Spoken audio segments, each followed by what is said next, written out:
Nag-walk out ang ilang miyembro ng Senate minority matapos ang mainit na bangayan ukol sa virtual participation sa Senate session. Naku, lalo pang umiinit habang nakaamba ang impeachment proceedings laban kay Vice President Sara Duterte. Ano na nga ba ang ipinapakita nito tungkol sa lumalalim na hidwaan sa Senado? Nag-init ang debate sa Senado kaugnay ng panukalang amyenda sa Senate Rules na magpapahintulot ng electronic voting. Nagbanggaan sina Senator Kiko Pangilinan at Senate President Alan Peter Cayetano matapos questionin ni Pangilinan ang umano'y minamadaling proseso ng pagboto. Habang iginiit naman ng kampo ni Cayetano na naayon ito sa umiiral na rules ng Senado. You have your opinion, we respect that, we have our opinion. So how do we resolve that? By voting. Now, if you think we violated the rule, then go to court. But we do not think that we violated the rule. It is very clear. So my point of order, Madam Chair, they're out of order by insisting that there's another rule except for 136. So I move that we vote on it, Madam Chair. We divide the House. Objection. Objection. If there's an objection, then we vote. So may we proceed with the vote, Madam President? Mr. President, I was earlier, it was the manifestation of the presiding officer, the Madam Chairperson, that after Senator Lacson, I be allowed to speak, Mr. President. Are we now curtailing my right to speak, Mr. President? Madam Chair, We are can not I answer able to that? ask questions as to why we are amending the rules.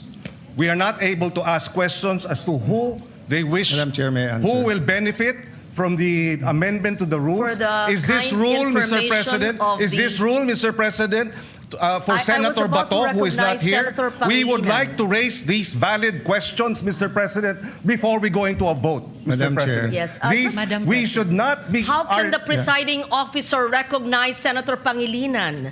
Point of order, Yes. President. First of all, I hope we learned our lesson. Senator Pangilinan already apologized to Senator Padilla, then now you're shouting at us.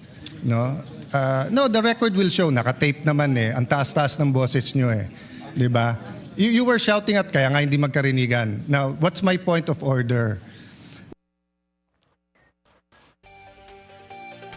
Naku, ano ba yan? Ano ba yan? Ano ba yan? Pati ba naman yung pagsisigaw? Hindi naman sumisigaw si Senator Kiko kanina. Baka ganun na sila mag-usap ni Megastar. Kung sigawan lang ay bawal sa Oo. Senado, paano si Miriam Defensor Santiago? Oo nga, Na parating naninigaw. mangangatog lahat dyan kung ganun ang aabuti nila. Kaya humahaba ang diskusyon.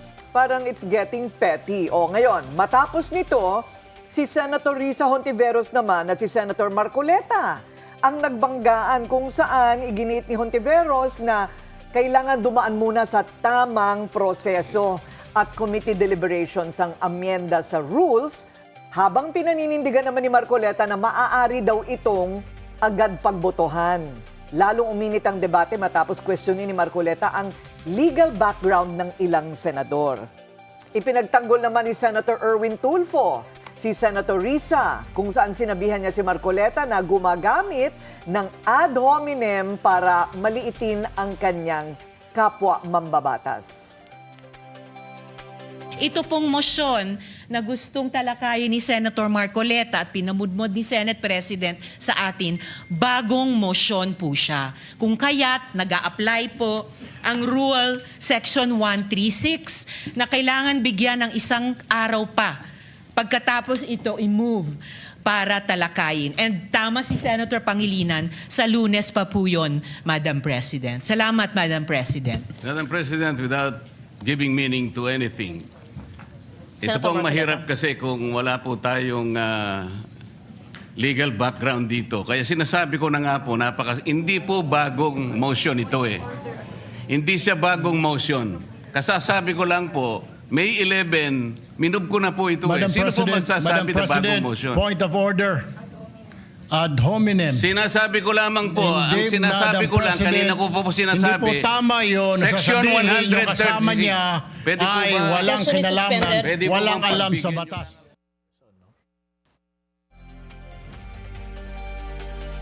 Ano ba yun? Kinwestiyon Okay, din. go Oo. ahead. Go ahead. Yes, Kurina, sige. Hindi, Oo. iniisip ko lang yung ad hominem. Yung ad hominem po, ang pagkakaalam ko sa ad hominem, it's a rant. Yung tipong hindi na kailangan sabihin, emosyon mo lang ang nagsasalita. Or attack against the person din, no? Yes, oo. Pero ad hominem ba yun? Di ba sinasabi lang naman ni Senator Marcoleta na hindi ito bagong motion, nabanggit ko na ito nung May 11. How is that an ad hominem? Or nabanggit niya kasi na ang hirap dito, walang legal background. Si Eh, kung- Senator Risa. Kung walang legal background, kung talagang walang legal background, di ba pwedeng sabihin yun? Pero tama din naman na sinasabi ni Senator Kiko, they should, para lang sa akin, they should be able to question why they want to amend the rules. Hindi ba yun ang deliberasyon? Lalo na, walang rules committee pa. Hindi pa siya nako-constitute. Ayan pa, Oo, hindi kaya ba? questionable. Kinwestiyon din ni Senator Tulfo kung bakit minamadali ng majority ang pagboto sa motion. Pinatutsadahan niya si Senator Jinggoy Estrada at Joel Villanueva ukol sa nakabinbin na plunder raps kina Senators Estrada, Villanueva at Senator Rodante Marcoleta. Madam President, my question Madam is Chair. why are we in so hurry? Why are they, the majority, in a hurry to tackle this motion and divide the House, Madam President? We need answers in the minority. Madam Chair. Or is it because, Madam Chair, they're in a hurry because of news reports that probably two of our colleagues might land in jail this weekend? Is that the reason why? Is that the reason why they have to have this inserted, the Section 41C, para makaboto po kung sino man yung makukulong dahil sa announcement ng ombudsman na may lalabas na po ang warrant ng ilan sa mga kasama natin, Madam President? Naku, bakit ba umabot kasi sa ganyan na nagkakagalit-galit sila? Sunod-sunod na lang po ang mga issue sa loob ng institusyon at tila tumitindi pang alitan sa pagitan ng mga mambabatas. Memohan na yan! Memohan na siguro yan. Pwede bang back to work na lang tayo? And speaking of working senators, kasama natin live via Zoom, Senator Kiko Pangilinan, bahagi ng minorya na nag-walkout kahapon. Welcome po sa Memo, Senator Kiko. Good morning, sir. Good morning sa inyong dalawa at sa mga nanonood. Good morning, magandang umaga. Nakatulog po ba kayo, Senator? Pagkatapos ng kahapon? Oo naman. Malinis naman ang ayos naman. konsyensya. We're good. And so, we live to fight another day. Kanga. Ayan. Sir, saan pa nagsimula yung parang pagkakainitan? Did it start with you not being heard about giving the privilege or the right to question or to state facts before they move to change the rules? Yun po ba ang nangyari kaya nagkainitan yung usapan? Yung motion to divide the House, actually, ang naging, sabihin na nating, flashpoint. No? Kasi, if you will recall, halimbawa, nung last Monday, nung nagkaroon ng privilege speech si Senator Amy, and we objected to the, we wanted to strike off the record yung, di ba, yung video, we were all allowed to speak, to second the motion, di ba? Nagsalita kami. And then eventually na-withdraw. The following day, wala na pwedeng magsalita. Move to divide the House na. But what was the motion that was being accommodated? It was a motion to allow for online, to amend the rules, no? To allow for online voting and participation. That motion was referred last week to the Committee on Rules. At sa committee system natin, dapat mag-meeting yung Rules Committee and make a proper referral, recommendation, and report. That did not happen because there was no constituted committee. Wala pang inelect. Acting chairman lang ng Committee on Rules ang meron. Wala pang members ang minority. So, pero minadali. Biglang kinuha, and in fact, the exact words were, the committee referred it back to plenary. How can the committee, which has not been constituted, act? So the matter, that motion was with the committee. And yet they brought it back sa plenaryo, which is a violation of our rules. So, and therefore, we wanted to debate it. And of course, the underlying consideration why we wanted to debate it before we divided the House was, ano ba itong pakay ng Zoom online voting? The current rules provide that you can only do Zoom or online voting if there is force majeure or a calamity, tulad ng COVID. That's not the case now. So the rules were being short-circuited. Ika nga, nag-shortcut sila. Hindi pa pwede. We did not agree. Plus, yun na nga, nabanggit na. In fact, I wanted to debate it. Hindi yung divide the House kagad. Kasi sabi ko, may kinalaman ba to sa pagtakas at pagtago ni Senator Bato? Paano po ba ang ending, Senator? Did you get your chance to present all of those opinions, all of those questions? No, because they already moved to divide the House. In other words, botohan na. Hindi naman tama yun. Pagkatapos po ng lahat ng mga sinabi ni Senador Erwin Tulfo, Senator Risa, ganun pa rin po ang ginawa ng majority. Yes, because, may mga gusto pang magsalita. May mga gusto pang magtanong. Wala na. Divide the House na. And of course, bottom line is, a motion to amend the rules, again, they were citing the rules on amendments, amending the rules. Kinakailangan presented one day before. Ito, they presented it that day lang. Sabi, hindi, na-present na last week. Yeah, what was presented last week was referred to the Committee on Rules. So this is a new motion. Buti na lang, Corina, Sen Kiko, holiday ngayon at may pagkakataon na lumamig ang ulo ng lahat. Pero pagkatapos po ng walkout kahapon, ano po ang mangyayari sa Lunes? Pag-uusapan ba muli ang issue sa floor? Well, I'm sure. No, we will convene at 5 o'clock, on Monday. So I'm sure that will be raised again. So we will take it from there. Now, I hope na over the weekend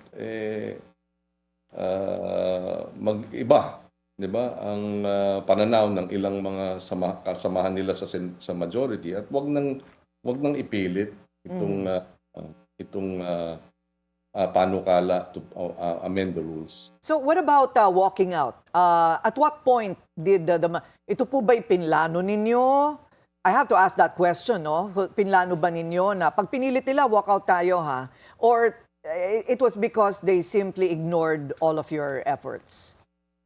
Of course, that was the casus belli. When we were being ignored, we wanted to debate, diba? We wanted to articulate why the rules are being violated. Pero hindi. They were curtailing the debate, diba? And because of that, and siyempre, yung mga nangyari na nung nakaraan, the last week, di ba? Ang nangyari sa Senado, kinupkup yung si Senator Bato na wanted, na may warrant of arrest, tapos tumakas. Ang pakiramdam namin, ano ba ang nangyayari? Bakit ganito ang pagtrato sa Senado? Parang kinakasangkapan para sa iilan. Maaari daw po itong umabot ng Korte Suprema kung ipipilit pa rin po ng mayorya ang kanilang paninindigan sa Monday and you simply disagree, so magkakaroon na naman ng tama ba, division, no? And will it come to a point na you will refuse to participate in anything henceforth? Hindi naman siguro. We will, yes, and that's right. If there is a disagreement, we can bring the matter to court. No? In many instances naman in the past, sa Senado, na pagka hindi mayroong conflict, halimbawa sa selection ng mga members ng CA, itong citing individuals in contempt, ano ang proper procedure, may mga pagkakataon na yung mga question na ito umaabot sa Korte Suprema. So, if this is necessary, we believe, we will see what happens. We can also seek, di ba, judicial intervention if we believe there is grave abuse, for example. Sen, do you agree with the observation na kaya ipinipilit ito ng mayorya dahil may senaryo na may mga miyembro sila na who may possibly land in jail soon? Well, the timing, is speaks volumes, kasi that was precisely filed at the time when the new Senate President, di ba, the change of leadership, that was last week. And again, if I may stress, 48 times in the past decade and a half or even more, when we amended the rules of the Senate, it was by way of resolution. So that is the proper legal precedent. May precedent na yan. Now, suddenly, on the 49th time, it's just by way of motion. So again, that is, we go by precedents. We're guided by precedents. And in this case, they just ignored that, disregarded that. So clearly, we feel minamadali. Kaya, yung hinala, talagang, can you blame us? Di ba? We're not doing the rules. We're circumventing our rules. And for what? And for whom? Kasi Okay. malapit na ulit mag-break, no, sir? Malapit Ang na naman mag-break. Kongreso. Oo. That's right. That's Kaya right. minamadali. Okay.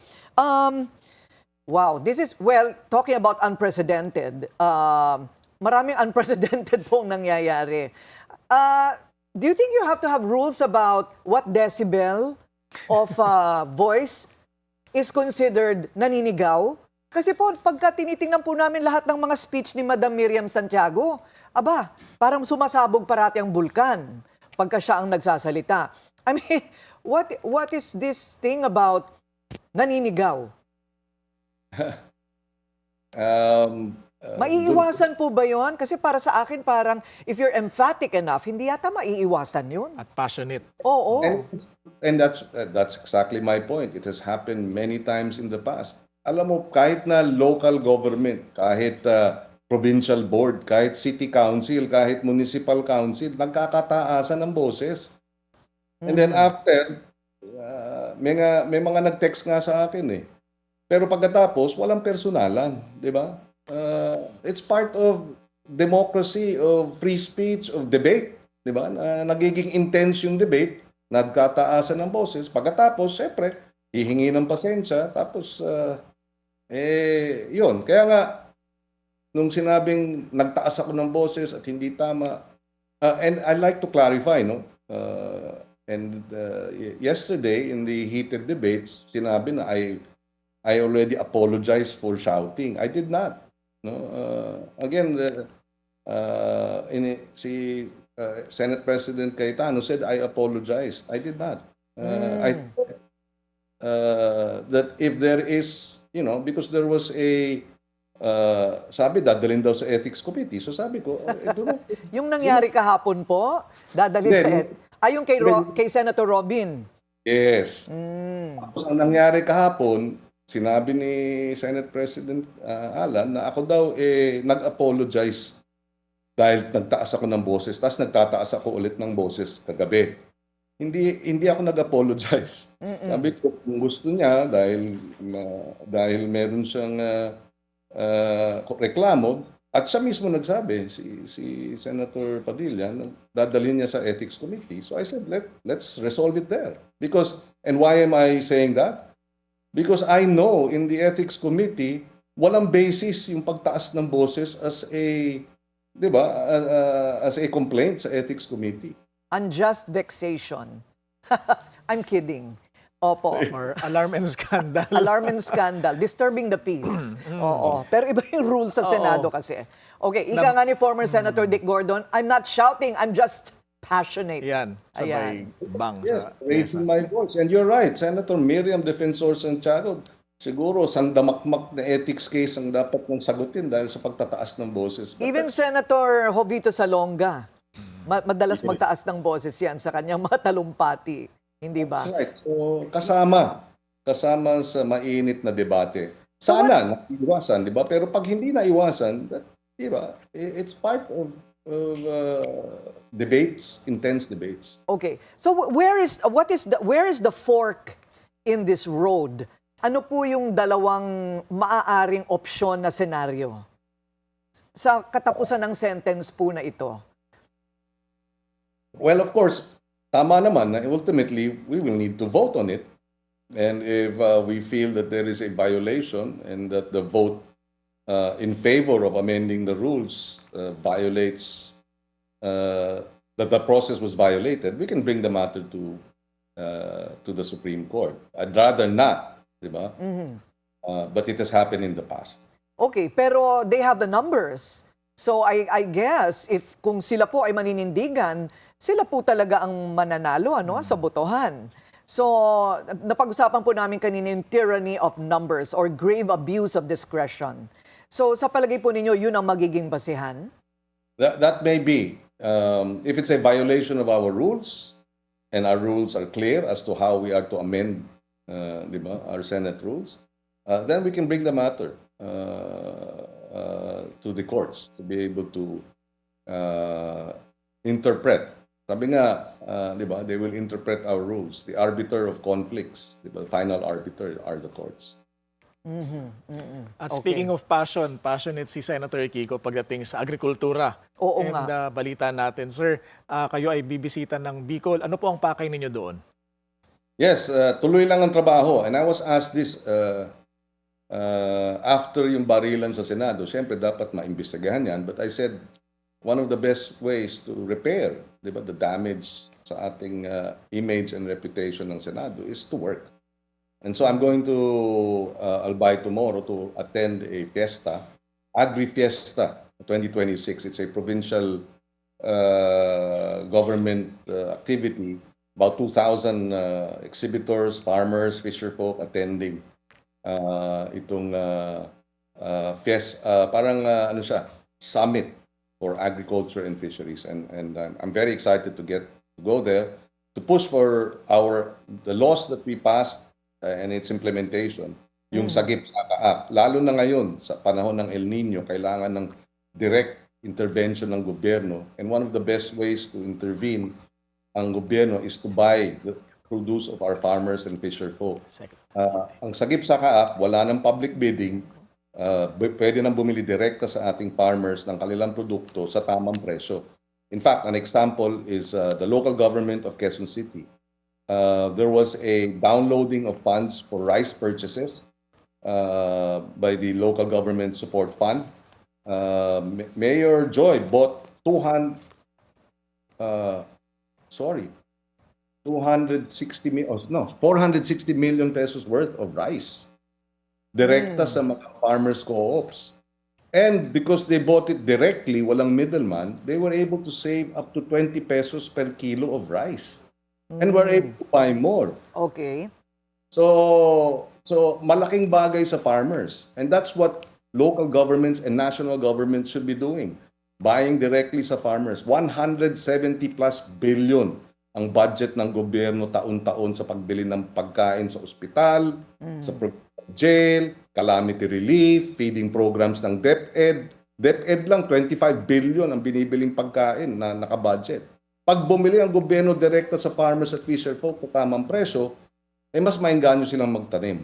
And hindi na sila babaratin at hindi na masasayang o itatapon at mabubulok dahil binibili na direkta. That's what we're pushing for now. Palagay ko, ibang episode na naman yung tungkol sa problema natin sa pagkain at sa agrikultura, no? Pero ihabol ko na rin, Corina, Sen. Kiko, dahil nga nagbago yung leadership sa Senado, nabakante rin po yung chairmanship ng Committee on Agriculture. Ano ang magiging impact nito sa inyong mga advocacy at proposed bills?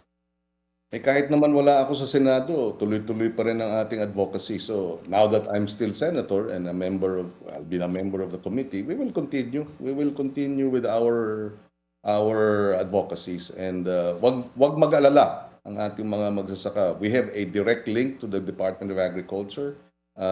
We meet regularly with Secretary Kiko. So we will keep fighting for our farmers and fisher folk.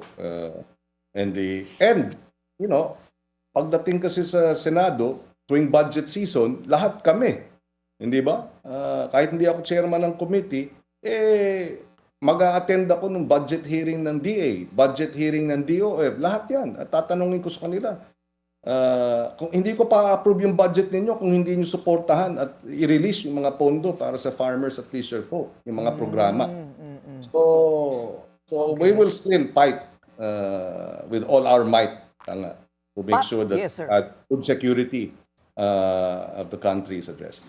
Pahabol na lang po bago tayo magpaalam. Win Gatchalian, how possible is it that there's going to be another change in Senate presidency? Sabi nga nila, in politics, one day is a long time. Maybe 1 hour is a long time. Lalo na kung may barilan. Opo. So we will see. No? Tuloy-tuloy ang pagsusuyo. No? And we really believe Senator Win Gatchalian, no, is an excellent choice. He proved his mettle dito sa Finance Committee when he made sure na tama ang pagbabalangkas ng 2026 budget, especially after yung flood control. So, and we're united. And I know marami rin siyang mga naniniwala at humahanga sa kanya sa majority. So baka sakali may ilan sa kanila ay makumbinse. Ayun. Okay. Baka yun yung end ng sentence nito. Oo. Magpalit na lang ng Senate leadership. Di ba? Kasi nga, nagkakagulo sila ngayon. Marami pong salamat, Senator Kiko, for waking up for us. Walang problema. Yes, sir. Walang problema, Corina. And thank you for this opportunity. Yes, sir. And mabuhay kayo. Keep covering us dahil napakahalaga ng tungkulin at papel ng mainstream media, lalo na sa gitna ng napakaraming fake news at paninira. Kayo ang mahalaga na may abot sa ating mga kababayan ang katotohanan. Thank you very much for your service also. Thank you, sir. Salamat po. Ayan.